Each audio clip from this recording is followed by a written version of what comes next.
젊을 때는 속아 넘어가는 게 부끄러운 줄 알았습니다. 하지만 70 넘어 인생을 마무리하는 시기에 저 같은 노인들을 노리고 기획된 사기 앞에서 저는 가만히 있을 수 없었습니다. 사람들은 말했죠. 나이 든 사람 힘으로 뭘 하겠냐고. 하지만 끝까지 물고 늘어진 사람은 결국 저였습니다. 안녕하세요. 저는 올해 72. 퇴직 후 아내와 함께 작은 전원주택에서 소박하게 살고 있습니다. 아침이면 뒤뜰 밭에서 이슬 맺힌 상추 몇 포기를 따다가 씻어내고 된장찌개와 함께 아침상을 차립니다. 새소리가 울려 퍼지고 멀리서 개 짖는 소리가 들려오면 이게 노후지 싶은 평온함을 느끼곤 했죠.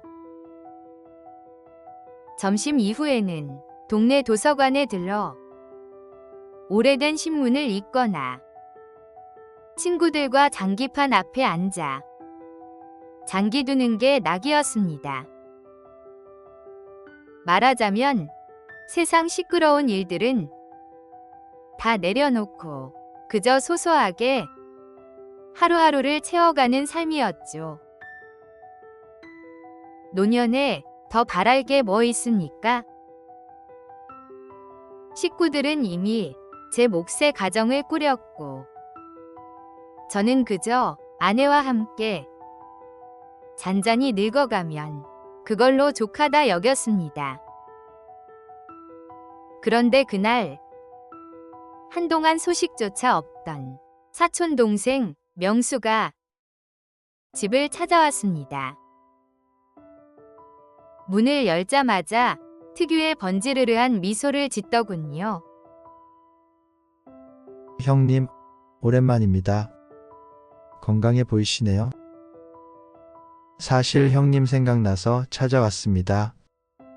좋은 소식이 있어서요. 그의 말투는 어딘가 과장돼 있었고 눈빛은 지나치게 반짝였습니다. 저는 반가운 마음 반, 경계심 반으로 차 한 잔을 내주며 거실에 앉혔습니다.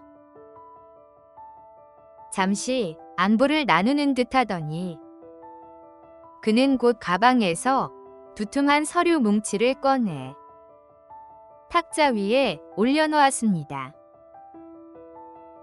종이에서 잉크 냄새가 아직 진하게 풍겼습니다. 형님, 요즘 정부에서 노인 복지 차원으로 실버타운 개발을 지원하는 거 아십니까? 이건 정부 보증 사업이라 원금은 무조건 보장되고 수익은 2배 이상입니다. 아내는 옆에서 팔짱을 끼고 고개를 갸웃하며 미묘한 표정을 지었습니다. 그러나 정부 지원이라는 말에 제 귀가 순간 솔깃해졌습니다. 저는 젊었을 적 회사에서 회계 일을 했던지라 숫자에 민감한 편이었습니다. 그래서 무심코 서류를 훑어보는데 표면적인 수치와 도장은 꽤 그럴듯해 보였습니다. 붉은 인감 도장이 찍힌 종이는 왠지 더 신뢰감을 주는 듯 보였죠. 형님, 이건 그냥 앉아서 수익이 나는 겁니다. 형님 세대에 맞춰 설계된 사업이니 절대 손해보실 일 없습니다. 솔직히 형님 같은 분 아니면 기회가 안 옵니다.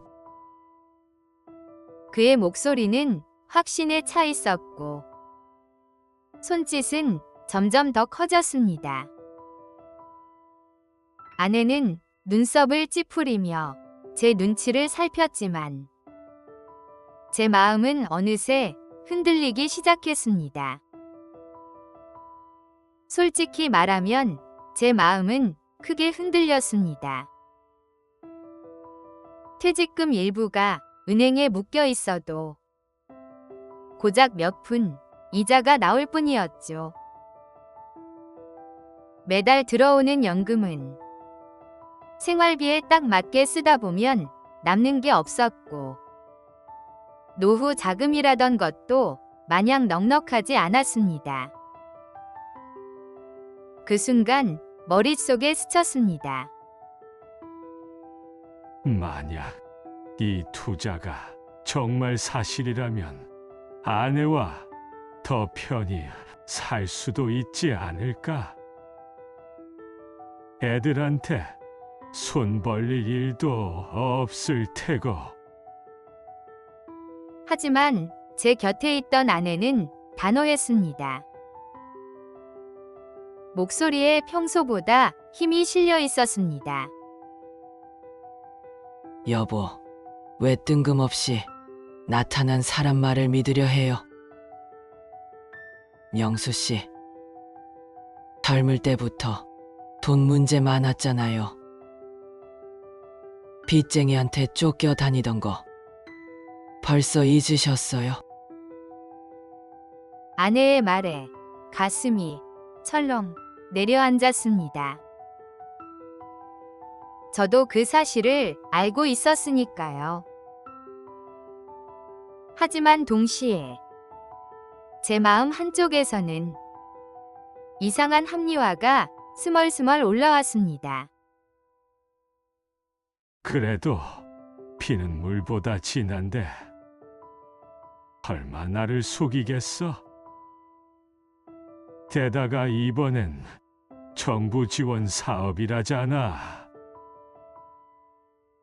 아무리 명수라도 형인 나를 속이지는 않겠지. 이런 생각이 꼬리를 물었습니다. 아내는 걱정스러운 눈빛으로 저를 바라봤지만 저는 괜히 체면을 지키려는 듯 말했습니다. 여보, 그냥 기회일 수도 있잖아. 괜히 의심만 하다 좋은 일 놓칠 수 있어. 결국 저는 지갑을 열었습니다. 오랜 세월 땀 흘려 모은 퇴직금 중 일부 적지 않은 금액을 그의 손에 건넸습니다. 그 순간 명수의 입꼬리가 올라가며 환하게 웃었는데 지금 생각해보면 그 웃음 속엔 분명히 섬뜩한 무언가가 숨어 있었습니다. 한 달 후 약속한 배당금이 들어오지 않았습니다. 처음 며칠은 은행 이체가 지연됐나 보다 하고 대수롭지 않게 넘겼습니다. 하지만 일주일이 지나도 통장은 그대로였습니다. 불안한 마음에 명수에게 전화를 걸었습니다. 지금은 전화를 받을 수 없습니다. 기계음만 반복됐습니다. 여러 번 전화를 걸어도 마찬가지였습니다. 점점 가슴이 철렁 내려앉았습니다. 혹시나 하는 마음에 그가 알려준 사무실 주소로 직접 찾아갔습니다. 그러나 간판조차 없었고 건물 관리인은 어이없다는 듯 말했습니다. 여기 그런 회사 없어요. 한 달 전쯤 잠깐 빌려 쓴 사람은 있었는데 지금은 자취도 없어요. 그제야 등골이 오싹해졌습니다. 그 실버타운 개발 사업은 애초부터 존재하지 않았던 겁니다. 더 충격적인 건 저만 당한 게 아니었습니다. 동네 경로당에 갔더니 이웃 어르신들 얼굴이 잿빛이 되어 있었습니다. 형님도 그 돈 맡기셨어? 나도 했지 뭐. 명수가 형님 친척이라 하길래 믿었는데. 특히 이웃 박노인은 얼굴이 벌겋게 달아올라 손을 부들부들 떨며 소리쳤습니다. 내가 평생 모은 돈을 그놈한테 줬어.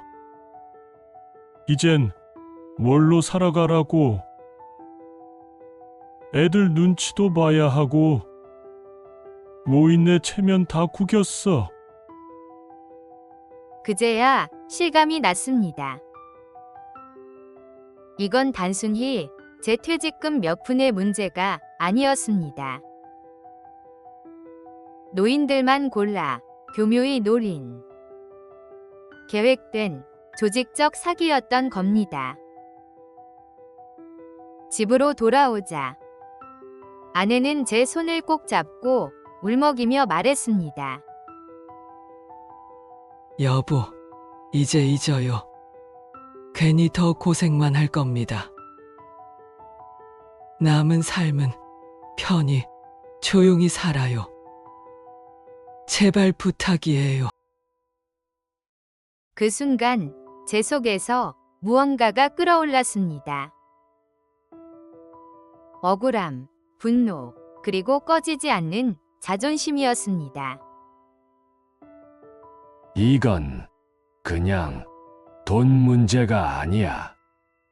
우리 같은 노인들을 우습게 본 거지. 내가 가만히 있으면 이 짓거리는 계속될 거야. 누군가는 끝까지 맞서야 해. 아내는 눈물을 글썽이며 고개를 저었지만 제 결심은 이미 굳어져 있었습니다.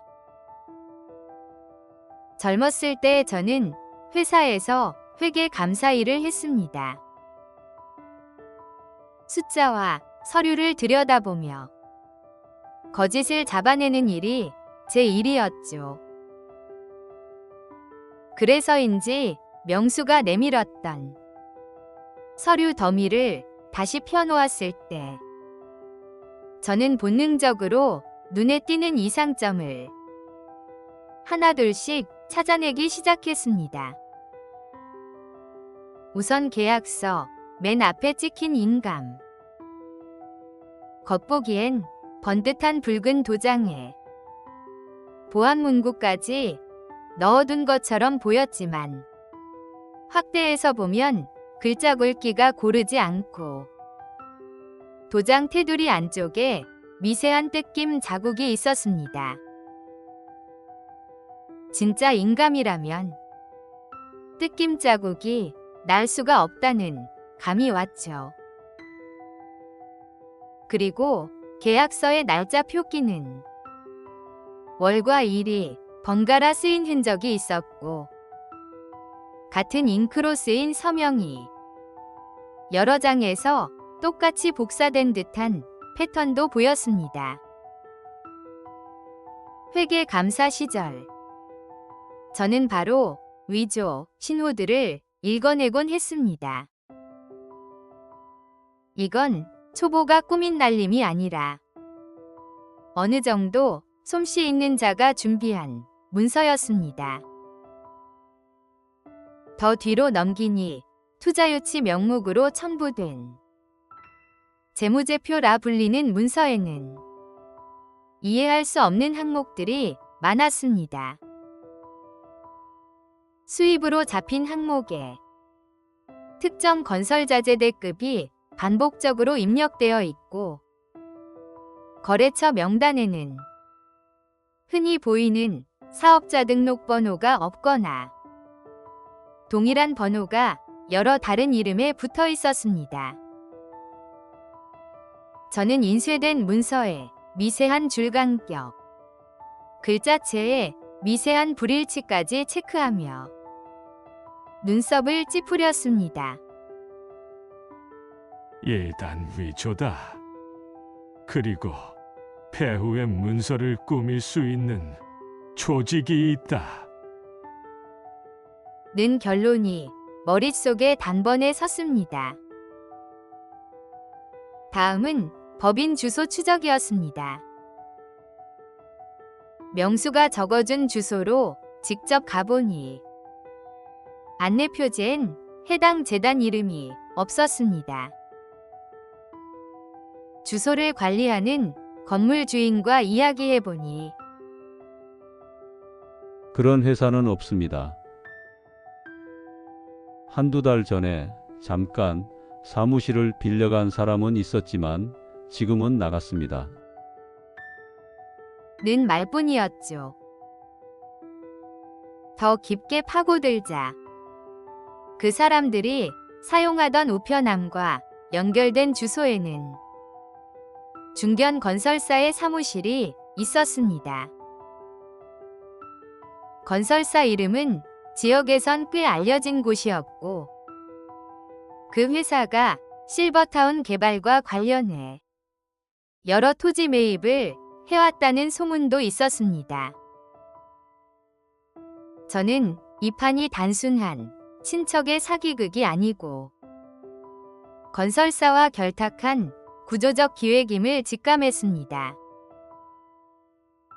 그래서 집에 있는 프린터로 서류를 복사해 증거 목록을 만들고 명수가 준 통장 사본, 통화 내역, 계약서 원본과 사진, 그리고 제가 조사한 회사 주소, 증거들을 정리하기 시작했습니다.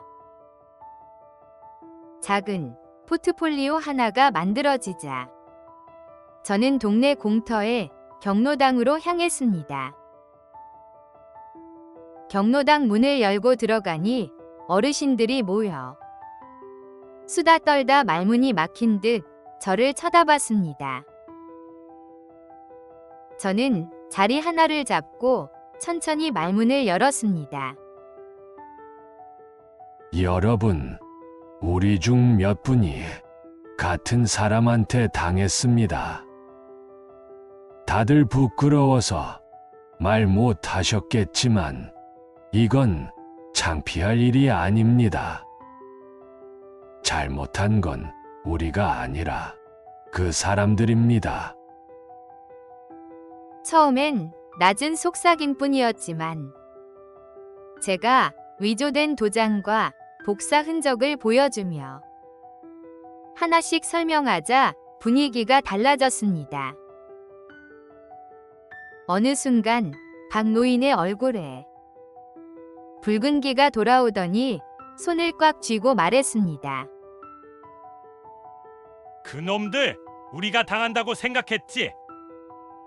근데 우리가 모이면 그들이 쫄릴 거 아니요. 이어서 한두 명이 고개를 들고 또 한두 명이 증언을 꺼냈습니다.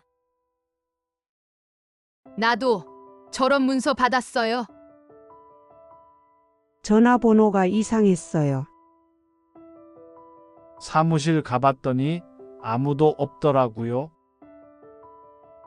한 사람, 한 사람의 작은 단서들이 모여 증거의 줄기가 되었습니다. 제가 그들에게 제안했습니다. 우리가 각자 가진 서류를 모읍시다. 얄자, 통장 내역, 통화 기록, 명수와의 대화 내용, 있는 것 다 가져오세요. 제가 정리해서 경찰과 언론에 제출하겠습니다. 혼자서는 안 되지만 우리 같이 하면 힘이 됩니다. 저는 역할을 분담했습니다.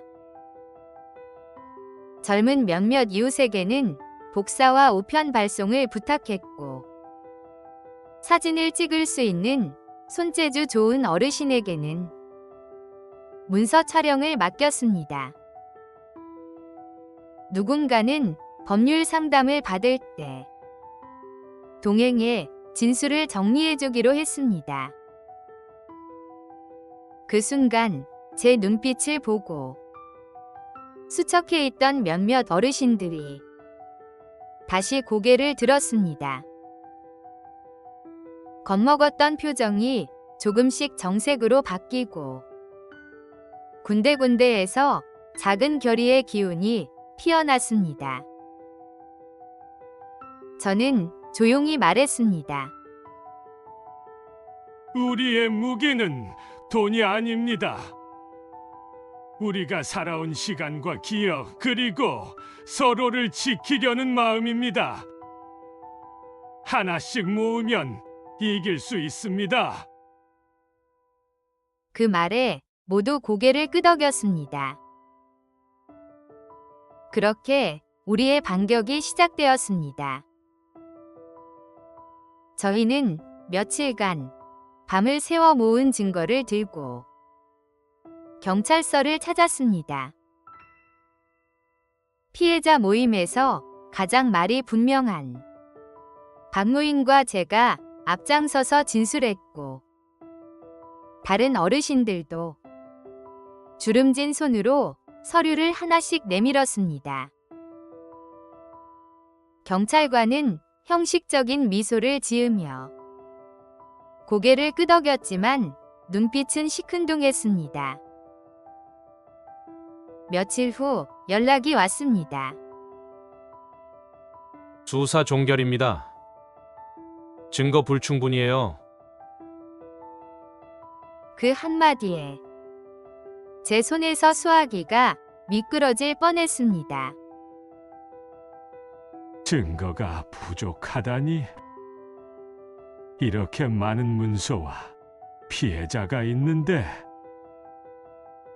알고 보니 배후의 건설사와 지역 유지들이 경찰과 손을 잡고 사건을 덮어버린 것이었습니다. 노인분들 나이도 있으신데 착각하신 건 아니에요? 치매 증상 아니십니까? 기억이 혼동되실 수도 있잖아요. 그의 말투에는 노인을 향한 뿌리 깊은 멸시가 담겨 있었습니다. 피해자들을 2번 죽이는 모욕이었습니다. 순간 좌절감이 몰려왔습니다. 박노인은 망연자실한 얼굴로 말했습니다. 이제 그만합시다. 우리가 뭘 어쩌겠소? 힘없는 노인이 뭘 할 수 있겠습니까? 다른 어르신들도 고개를 떨구었습니다. 모두가 지쳐 있었고 세상은 그들의 편이 아니었습니다. 하지만 저는 포기하지 않았습니다. 제 속에서 불덩이 같은 말이 치밀어 올랐습니다. 아직 끝난 게 아닙니다. 우리가 가진 건 돈이 아니라 살아온 세월에서 얻은 지혜입니다. 우리는 속을 만큼 속아봤고 버틸 만큼 버텨온 사람들입니다. 절대 이대로 멈출 수 없습니다. 그 말에 몇몇 어르신들이 제 얼굴을 올려다보았습니다. 희미하게나마 다시 눈빛에 불이 살아나는 걸 느낄 수 있었습니다. 저는 오래전 회사에서 같이 일하던 직장 동료 중에 지방신문사 기자로 일하는 진수가 떠올랐습니다. 연락처를 찾아 전화를 걸자 처음엔 받지 않더군요. 몇 차례 문자를 보낸 끝에야 겨우 약속을 잡을 수 있었습니다. 그는 예전과 다름없이 태연한 말투로 제 얘기를 듣다가도 서류를 한 장, 한 장 넘겨보자 표정이 점점 굳어졌습니다. 기자는 프로였습니다. 처음엔 시큰둥했지만 위조된 인감의 흔적, 반복되는 문구, 그리고 피해자들의 통장 내역을 보여주자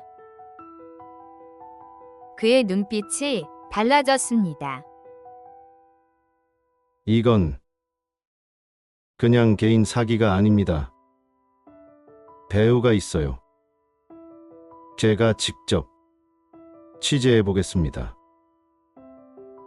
며칠 뒤 평온하던 마을에 방송 카메라가 들어왔습니다. 촬영팀의 삼각대 소리, 카메라 렌즈가 반짝이는 소리, 리포터의 빠른 말투가 집 앞까지 울려 퍼졌습니다. 이웃들은 처음엔 낯선 광경에 호기심만 보였지만 곧 모여들었고 누구 하나 가만히 있지 못했습니다. 저는 피해자 몇 분과 함께 카메라 앞에 섰습니다. 리포터가 마이크를 들이대자 저는 천천히 이야기를 꺼냈습니다. 정부 보조 사업이라며 접근해 노인들의 돈을 받아갔습니다. 문서가 가짜라는 증거도 있고 배후에 건설업체가 있다는 정황도 잡혔습니다. 카메라가 클로즈업 할 때마다 손이 떨렸지만 목소리는 흔들리지 않으려 애썼습니다. 옆에 선 박노인은 눈물을 참으며 말했습니다. 내 평생 모은 돈을 이제 어쩌라고요? 그의 목소리에 카메라 뒤에서 듣던 시민들도 울컥했습니다. 방송이 나가자 상황은 순식간에 달라졌습니다. 온라인 커뮤니티와 지역 SNS에는 분노 섞인 댓글이 쏟아졌고 지역 카페엔 노인을 등쳐먹다니 같은 문장들이 도배되기 시작했습니다. 사람들은 분노했고 언론사는 후속 취재에 불을 붙였습니다. 일부 블로거와 유튜버들도 방송을 인용해 퍼나르며 사건은 눈덩이처럼 커졌습니다. 급해진 건설사 쪽은 곧바로 대응에 나섰습니다. 대표는 기자회견을 열고 억울하다는 표정을 지으며 말했다고 전해졌습니다. 저희 회사는 정당하게 사업을 추진해 왔습니다. 관련 의혹은 사실 확인 후 책임을 지겠습니다. 하지만 그의 목소리엔 어딘가 불안한 떨림이 섞여 있었고 질문이 쏟아지는 기자회견장에서는 말이 길어질수록 불리한 기색이 역력했습니다. 그때 우리는 카메라 앞에 다시 섰습니다. 언론사의 요청으로 피해자 몇 명이 직접 카메라 앞에 나가 진술할 기회를 얻은 겁니다. 마이크 중계음 속에서 박노인이 단호하게 외쳤습니다. 우린 치매도 아니고 바보도 아닙니다. 증거 다 있습니다. 이건 노인을 노린 범죄입니다. 그 한마디가 퍼지자 화면 너머 시민들은 분노했고 지역위원 몇 명도 문제 제기를 시작했습니다. 방송 말미엔 추가 취재 중이라는 자막이 떴고 그날 이후로 검찰과 경찰도 수사에 대한 압박을 피할 수 없게 되었습니다. 방송 이후 마을의 공기는 달라졌습니다. 길거리에서 지나가는 사람들이 우리에게 고개를 끄덕이며 응원의 말을 건넸고, 몇몇 젊은 주민들은 우리가 필요할 때 도와주겠다고 연락을 해왔습니다. 사람들의 관심이 모이자 권력과 돈으로 사건을 덮으려던 시도는 점점 약해졌습니다. 그날 밤 집으로 돌아오는 길에 아내가 제 손을 꼭 잡았습니다. 정말 잘하셨어요. 그녀의 눈에는 안도와 자부심이 반반 섞여 있었습니다. 저는 그제야 비로소 알았습니다. 여론의 힘은 오래된 노인들의 몸 하나보다 훨씬 강하다는 것을, 그리고 그 힘은 우리가 모여 만들 수 있다는 것을. 그 즈음이었습니다. 뜻밖에도 낯선 전화 한 통이 걸려왔습니다. 떨리는 목소리의 남자가 제 이름을 확인하더니 조심스럽게 말했습니다. 혹시 피해자 모임 대표님 맞으십니까? 저는 그 건설사 직원입니다. 더는 이대로 있을 수 없어 꼭 드려야 할 말이 있습니다. 그날 밤 저는 작은 다방 구석자리에서 그를 만났습니다. 중년의 남자였는데 양복은 구겨져 있었고 얼굴은 수척했습니다. 그는 커피잔을 몇 번이나 만지작거리며 주변을 두리번거렸습니다. 그러다 결국 고개를 숙인 채 털어놓았습니다. 저도 양심이 있습니다. 사실 명수 씨는 이 회사 앞잡이에 불과합니다. 윗선에서 노인들만 골라 투자 사기를 치도록 시킨 겁니다.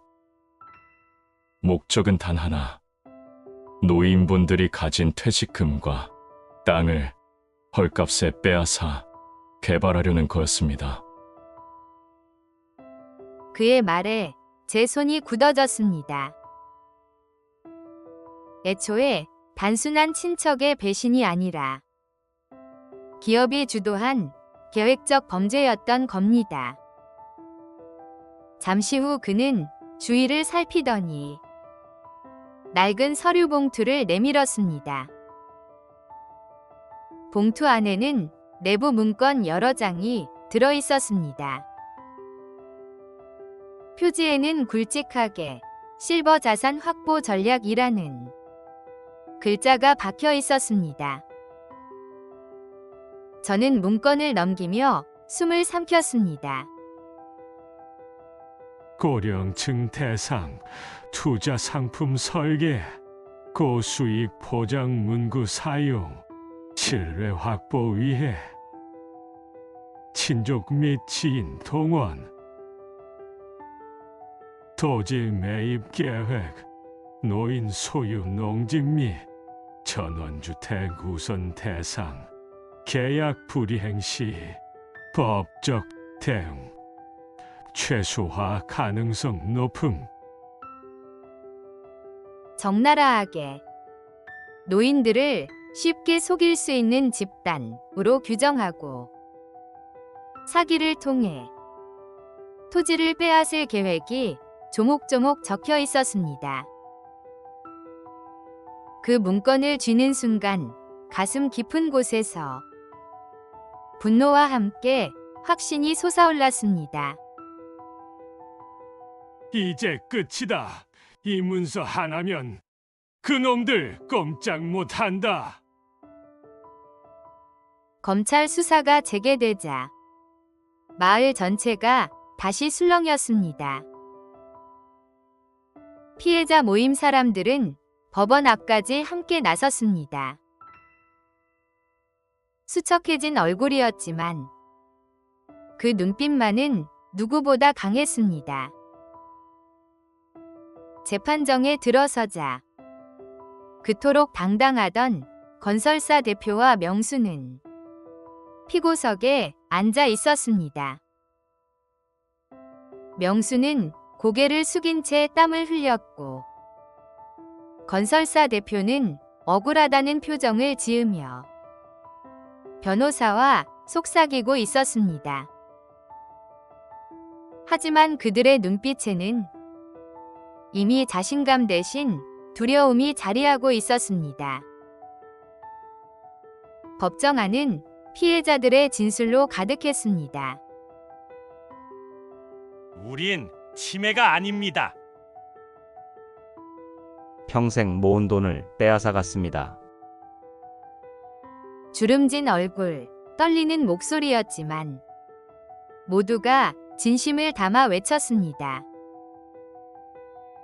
기자들과 방청객들이 숨죽이며 그 장면을 지켜봤습니다. 마침내 판사가 판결문을 읽어 내려갔습니다. 낮고 단호한 목소리가 법정을 울렸습니다. 노인을 대상으로 한 사기, 조직적 범죄, 사회적 해악이 크다. 피고인들에게 중형을 선고한다. 그 순간 법정 안이 웅성거렸습니다. 피해자들 사이에서 억눌렀던 눈물이 터졌습니다. 옆자리의 박 노인은 제 손을 꼭 붙잡고 흐느끼며 말했습니다. 형님, 우리가 이겼소. 드디어 우리가 이겼소. 압류된 재산 일부가 피해자들에게 돌려졌습니다. 물론 모든 돈을 되찾을 수는 없었습니다. 그러나 그날 우리가 얻은 건 돈보다 훨씬 값진 것이었습니다. 우리는 더 이상 당한 노인들이 아니었습니다. 우리는 끝까지 싸워 스스로 정의를 세운 사람들이었습니다.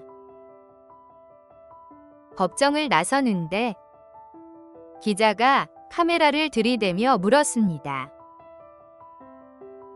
어르신, 마지막으로 하시고 싶은 말씀 있으십니까? 저는 잠시 숨을 고르고 카메라를 똑바로 바라보며 말했습니다. 나이는 숫자에 불과합니다. 노인을 우습게 보는 자들아, 똑똑히 보거라. 경험과 지혜는 가장 강한 무기다.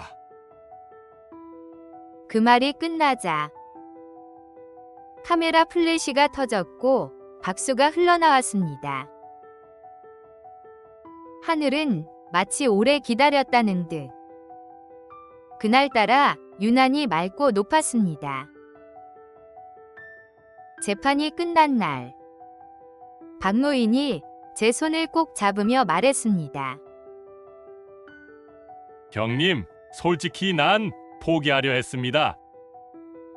근데 형님 덕에 우리가 사람 구실했습니다. 감사합니다. 저는 조용히 대답했습니다. 우리 세대는 젊을 때 민주화도 겪고 IMF도 버텼습니다. 인생의 풍파를 다 겪은 우리가 어찌 이깟 사기꾼 앞에서 주저앉겠습니까? 노인은 약자가 아닙니다. 경험과 지혜가 무기입니다. 그리고 집에 돌아와 아내에게 말했습니다. 여보, 이제 남은 삶은 잔잔하게 삽시다. 하지만 기억합시다. 우리를 우습게 보는 세상에 노인도 할 수 있다는 걸 보여줬다는 걸요. 아내는 제 손을 꼭 잡고 고개를 끄덕였습니다. 여러분이라면 이런 상황에서 그냥 포기했을까요? 아니면 끝까지 싸워 통쾌한 복수를 선택하셨을까요? 여러분의 생각과 경험을 댓글로 남겨주세요. 작은 한마디가 비슷한 일을 겪은 분들께 큰 힘이 될 수 있습니다. 오늘도 끝까지 함께 해주셔서 진심으로 감사합니다. 여러분의 작은 관심 하나하나가 제게는 큰 힘이 됩니다. 영상이 마음에 드셨다면 좋아요와 구독, 그리고 알림 설정도 부탁드릴게요. 댓글로 여러분의 생각을 나눠주시면 더 많은 분들과 지혜를 함께할 수 있을 것 같습니다. 다음 시간에도 더 따뜻하고 흥미로운 이야기로 찾아뵙겠습니다.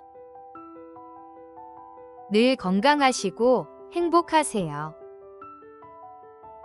감사합니다.